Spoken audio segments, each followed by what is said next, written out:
जगत असलेलं आयुष्य आणि तुम्हाला हवं असलेलं आयुष्य यातील सगळ्यात मोठा फरक म्हणजे तुमचा माइंडसेट.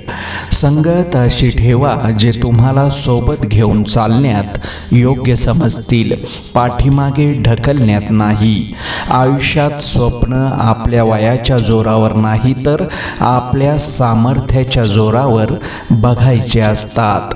शून्यातून सुरुवात करणाऱ्याला हरण्याची भीती नसते.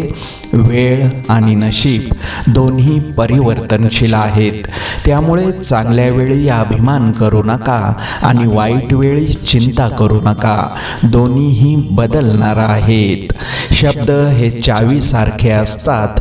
जर त्यांची योग्य निवड केली तर ते कोणाच्याही हृदयाचे टाळे उघडू शकतात आणि कोणाचेही तोंड बंद करू शकतात. असा कोणताच माणूस नाही ज्याच्या आयुष्यात समस्या नाही आणि अशी कोणतीच समस्या नाही की तिचे उत्तर नाही. समजूतदारपणा आणि शांतता हे वयावर नाही तर आयुष्यात आलेल्या अनुभवावर अवलंबून असतात. निरागसता इतकी असावी की चेहऱ्याला सौंदर्याची गरजच नसेल.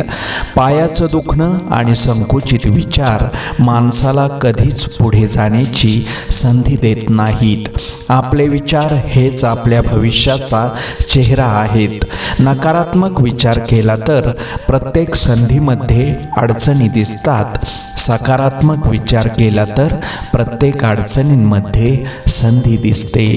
आपण स्वतःशी वाद घातला तर उत्तरे सापडतात. दुसऱ्याशी वाद घालत बसलो तर असंख्य प्रश्न निर्माण होतात.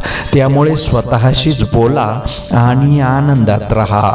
दिखावा आणि देखावा यातला फरक कळला की आयुष्यात येणारी माणसं ओळखणं सोपं जातं. आयुष्याच्या वाटेवरचा प्रवास ठरवून करायचा नसतो. जशी वळणं येतील तसं वळावंच लागतं. तुलनेच्या विचित्र खेळात अडकू नका. जिथे तुलना सुरू होते तिथे आनंद आणि आपलेपणा संपतो. सांगायला सगळ्याच गोष्टी सोप्या असतात. कसोटी लागते ती अनुभवाच्या पातळीवर. प्रतिष्ठित व्यक्तीपेक्षा चारित्र्य संपन्न व्यक्ती खरोखर मोठा ठरतो, कारण चारित्र्य हे मूलभूत संस्काराने मिळालेले असते. प्रतिष्ठा ही इतरांनी त्यांच्या गरजेपोटी दिलेली असते.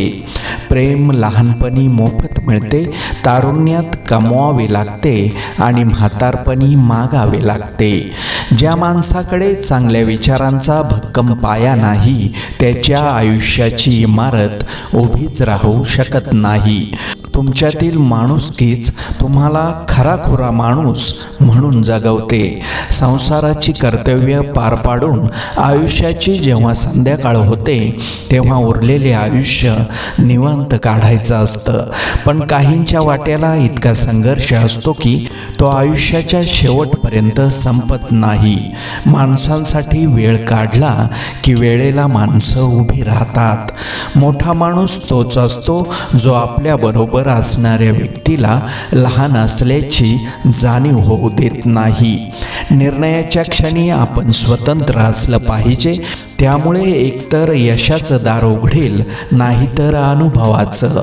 आयुष्याच्या कोणत्याही वळणावर माणूस कधीच एकटा पडू नये म्हणून देवानं मैत्रीचं नातं निर्माण केलं, कारण मैत्री हे जगातील एकमेव नातं आहे जे रक्ताचं नसलं तरी खात्रीचं असतं.